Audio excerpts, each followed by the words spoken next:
Good morning, welcome back. I hope you're all feeling caffeinated. I hope you stretch your legs. I know there are still some people coming in, so please do keep coming in. We have two more sessions for you now before we go into lunch. So the next two sessions, we're focusing in on technology. First, we're going to have Ty Brady, who's going to talk to us about robotics, and more on him in a second. And then after that, Molly and Renata will talk to us about the use of next-gen technology at GE, something we're super excited about here. But first, Ty Brady is our chief technologist for Amazon Robotics. He has, and I had to learn this last night, he has a master's degree in aeronautics and astronautics engineering from MIT. I have no idea what that means, but it sounds very impressive. He also has 25 years of experience in fields such as robotics and autonomous vehicles, and he works for us, obviously. We're super excited for him to come up and talk to you about nothing to do with Amazon business, but about something that is right at the core of what we do, which is innovation. And he's going to give you an insight into how we're thinking about our warehouses, our fulfillment centers, which will, in part, be part of the fulfillment that you use as part of Amazon business as well. So there is a link. And you may spot as well, he may be a bit of a Star Trek fan. So just as a heads up. Anyway, Ty, please come on stage.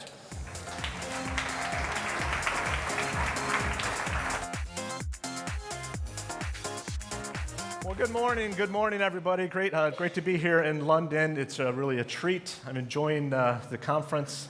Thank you for having me. Good morning to my online folks out there. As well, so I'm Ty Brady. I'm the chief technologist at Amazon Robotics. It's an amazing, amazing job. In my role, I get to shape and transition our robotic technologies. Importantly, transition these technologies for the benefit of our associates that we work with, and most importantly, for our Amazon customer. So let's have some fun. I want to bring you on a journey. I've been thinking, and when my kids hear that I've been thinking, I usually run into a lot of trouble. But hey, I'm okay. I've been thinking about the future of work. We all work, right? I mean, the person next to you, maybe not so much, but still, we all work out there. So I've been thinking about specifically our relationship between humans and machines and how they interact with each other. So lots of buzz out there, and I figured I'd pull you all in on a journey, a little bit of a break, a little bit of a treat. Let's do something a little different. Is that good with all of you? All right. Great.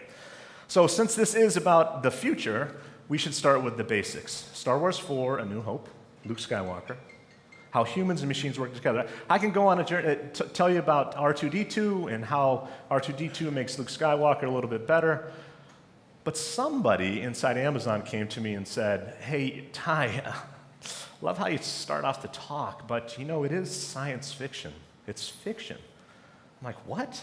I understand it's fiction, but I talked to Luke Skywalker myself about this. I mean, we have this down. What are you talking about? It's like, no, we might have to do something different. So if I just somehow, some way, could find some inspiration, a new crystal ball, because if I can't use Star Wars, then what can I use? Somehow for me to boldly go where no one has gone before, I might have a little bit of inspiration right here. So Star Trek, The Next Generation, love that. I don't know if we have any fans out there, but I think that there's a lot there when it comes to the future of work. Oh, engage. So let's zoom into onto the deck here. We have Jean-Luc Picard. He's going to be the captain of 1,000. This is the 24th century. This is the future as perhaps we'll see it. Jean-Luc Picard, he's got over 1,000 crew on board the Enterprise, which is a magnificent machine. This machine allows the crew to travel through space at light speed. It allows them to explore new worlds. It allows them to do things that humans alone can't do. It's humans and machines working together in order to achieve a mission or a task. And I think that there is something there. Even though it's science fiction, I think that there is something there in that we use our machines to extend human capability. We use our machines as tools to allow us to do our jobs better. So when I think about the future of work, I think about humans and machines working together, not humans versus machines, but humans and machines working together cooperatively. Oh, hello over there. Hello, everybody on that side. And over here, too. Working together cooperatively in order to achieve a mission. Extending human capability really is the key. So, look, I get it. Predicting the future is really, really hard. We don't have any crystal balls, for sure. Roy Amaro, he's a modern-day futurist, In 2006, he had this quote, which I really appreciate. It says, "We tend to overestimate the effect of technology in the short term and underestimate the effect in the long run." Right? So we overestimate technology in the short term. And I think there's really is something here as well. When it comes to robotics, as awesome as it is, it's really day one for us. It's day one in Amazon, and it's day one for robotics. We're really in the beginning stages of what I call a golden era of robotics. We're embarking upon something incredible, and I'm going to share with you a little bit more in this talk about what it is that we're doing inside of Amazon. But I do believe that today, like we're on the orange line that you look in there, we're really overestimating where we are in robotics. We're just in its infancy. It's the beginning. But in the long term, and we all should think long term, every one of us should think long term. In the long term, the benefits are actually going to far exceed even what our expectations are. At Amazon, I'm really proud in that we are shaping not only what is in robotics, but what can be in robotics. It's really awesome. So instead of looking to the future, maybe the past could also tell us where we're heading when it comes to the future of work. So here's a plot of U.S. history. Sorry, it's U.S. I did put a U in my word labor, though. So this is the U.S. history that we have over the last 90 years. And we start with the Great Depression. And the orange line that you're looking at is the gross domestic product. It's a real good indicator of jobs. And then we have unemployment on the blue line. And over 90 years, in the long term, we've seen some incredible, absolutely incredible periods of what we've done in physics, the birth of the internet, robotics, right? Computers came along. We had the Great Depression, and then the machinery and the industrialization brought us from that Great Depression. And over 90 years, we've seen 3% growth year over year on average. Right? So it's not as dire as some people would say. It's like, oh my gosh, the machines and the robots, what are we going to do? Actually, I think it's very constructive, and I think the evidence is pretty clear, is that when you add machinery in smart ways, then you create jobs. At Amazon, this is very much the case, and we see this growth. Since investing in our robotics since 2012 very heavily, we've created over 300,000 jobs. And just simply put, we could not achieve the mission that we have without adding robotics and automation. We can't do it alone. Just like Jean-Luc Picard needs the enterprise, we could not do it alone without adding robotics and automation for us to be customer obsessed. And it's not just about the machines, we also add to our talented workforce. So over 300,000 new jobs globally, which is super impressive, and that will continue to grow. So the more robots we add, the more jobs that we're creating. It's pretty clear. But I completely understand that jobs will change over time. The farmer, for example, the average U.S. farmer in 1930 could feed 4 people. 4 people. It's in 1930. Today, the average U.S. farmer feeds over 150 people. That's by adding technology so that we can feed more of the world with a larger population. Really impressive, and this is when technology really helps better our lives. And that farmer can also get Amazon delivery right to his or her door. So thank you, farmers. Some industries have really grown. This is... I reflect on a conversation I had one time with a friend of mine, and we were talking about the film industry. And when the TV first came out, actors were like, oh my gosh, stage actors, proper stage actors, were like, this is the end of acting. We're going to have no more work. There's going to be 3 channels. There's only going to be just so many actors, and we're done. We're doomed. It's over. And that's really not the case, right? You think about what the television has brought and what film has brought. We have a cajillion million channels, at least I have at home. A small bookstore even has their own video service now, which is incredible. These industries have really grown, much to this overestimation that Amara talked to in the beginning. And over the long term, actually, there's many, many, many more actors out there. Now, on the flip side, there are jobs that have been created that we couldn't even imagine 5, 10, 20 years ago, right? I mean, the cloud. Talk about the cloud 20 years ago. That's really hard. Software alone, 30, 40 years ago. It's a new thing. It's a new construct, right? An app developer. What is this? Partner solutions architect. Where's this job at? It's in Berlin. If you want to work in the cloud, we have a job for you there. In Dublin, if you want to do some data mining, there's a job for you. The last one's actually my favorite. Senior social media manager, Prime Video. So 20 years ago, can you imagine, like, okay, all our videos are going to be streamed through the internet. Like, A, what's the internet? Okay, B, we're going to stream video through that. That's going to take so much computational power. And then you're a what? I'm a senior social media manager. I'm going to tweet my stuff out. Tweet? I don't know what's going on there. You're going to blow some people's minds 20 years ago, right? And I think that there are jobs that we can't even imagine today that are going to happen 20 years from now. It's the birth of robotics. It's the birth of this golden era that I'm super enthusiastic about. So,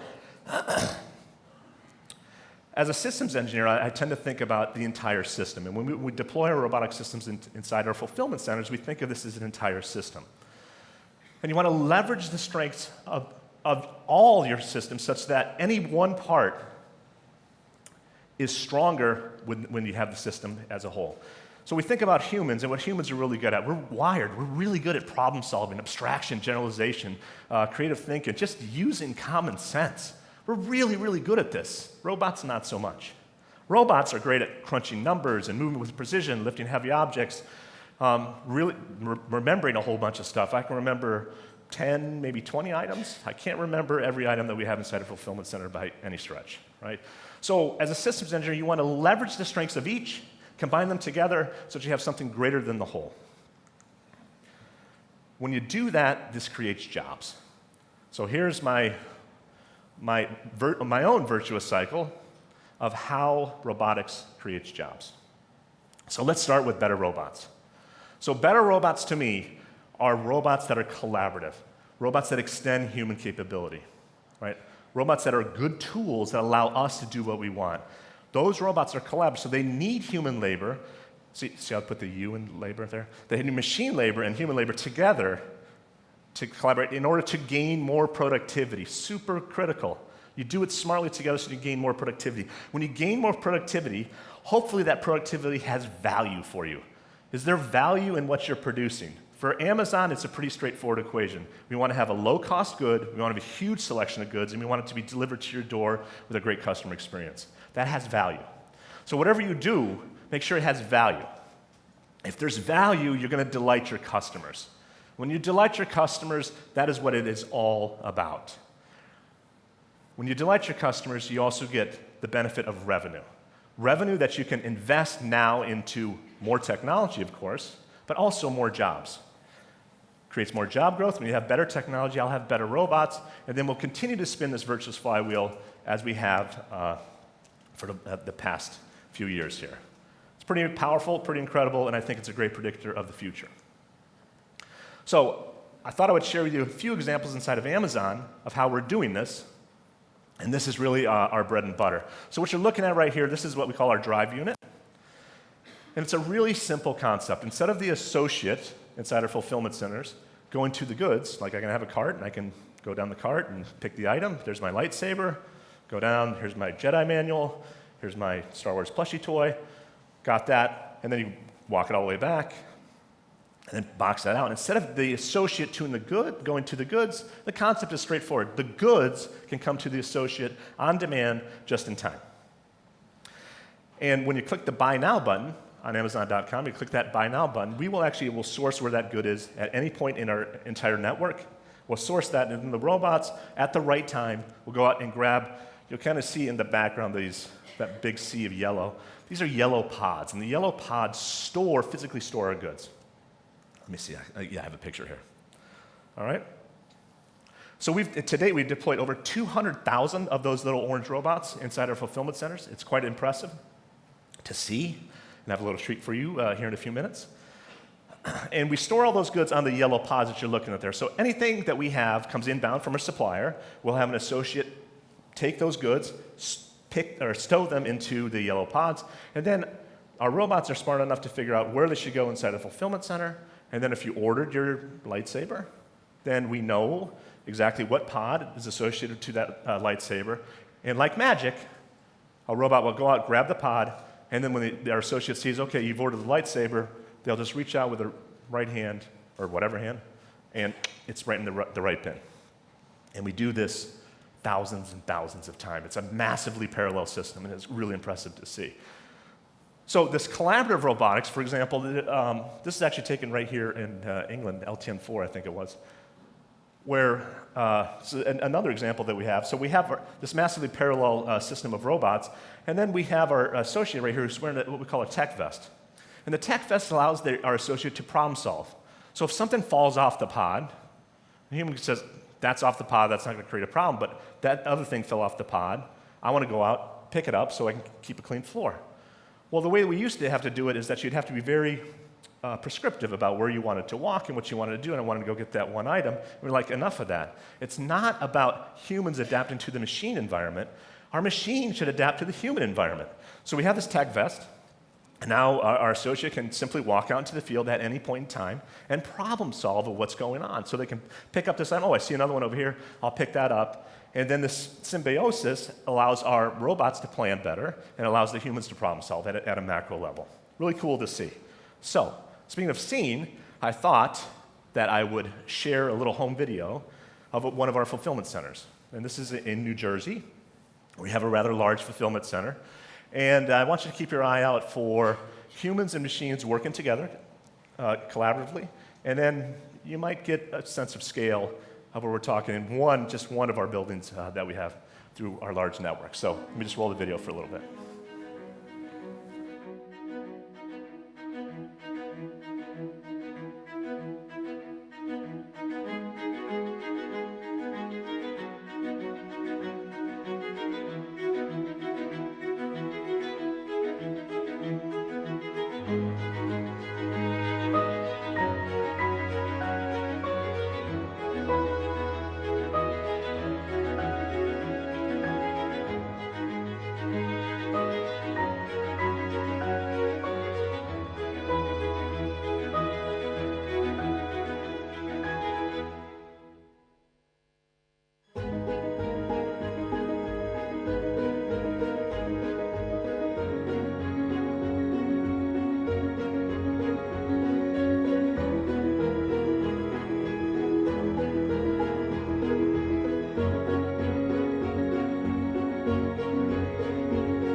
All right, so there's a little home video for you. So we flew a drone inside this facility, and just also to give you a sense of scale, we flew it on the A side of the building. There's a complete B side to that building, so that's half of the building that you're looking at there. So I hope you get it that we all of our goods inside those yellow pods there, and then our robots move those on demand. It's pretty incredible to see. But while impressive, there should be a purpose. And I don't know if you're familiar with Jeff's flywheel at Amazon. It's pretty impressive and how it works, and it has worked for many years. We start and we'll end at the customer experience. The customer experience has to be and will be awesome. We are a customer-obsessed company inside of Amazon. When you have a great customer experience, this brings more traffic. More traffic to Amazon.com brings more traffic that our sellers like. And when there's more traffic, our sellers will then sell more goods. So it's like, hey, I want to be a part of that. I want more eyes to look at what it is that we're selling. And when that happens, then you get more selection. When you have more selection of goods, this is a really good customer experience. I've never heard a customer saying, I wish that you had less. I've never heard a customer saying, I wish that you would just charge me more. Those don't happen, right? These are just undisputable truths. So this virtuous flywheel here, we have growth, and we have this beautiful offshoot that keeps us in check. You need to have a lower cost structure that will then beget lower prices that we can pass along to our customer. And this customer experience, again, is phenomenal when we have low prices, a huge selection of goods, and a great delivery experience. And our robotics actually helps enable this very directly. First, in selection, that building that I showed you just prior, we can store 40% more goods in that same building as compared to one of our manual buildings. We like that because if we can have more goods closer to our customer, then we can have a really quick delivery time. The second is that lower cost structure. We gain tremendous efficiencies when we use humans and machines together, right, in this symphony of humans and machines working together. That allows us to have a lower cost structure that we can pass along to our customer. That's a great customer experience. And then our robotics also fuels the fast delivery times that we know that our customers love, right? So what used to take more than a day can now take less than an hour.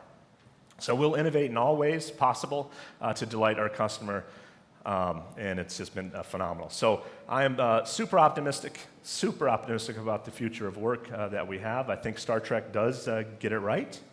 I think it's a symphony of humans and machines working together to achieve a mission. It's this mission to explore new worlds. We're on this boundary. It's a beautiful day one type of thing that we are in robotics, just in the infancy. And it is day one in Amazon. It's definitely day one in robotics. I thank you for your time. I hope this was pleasurable for you, and thank you so much. Stay awesome. Thank you.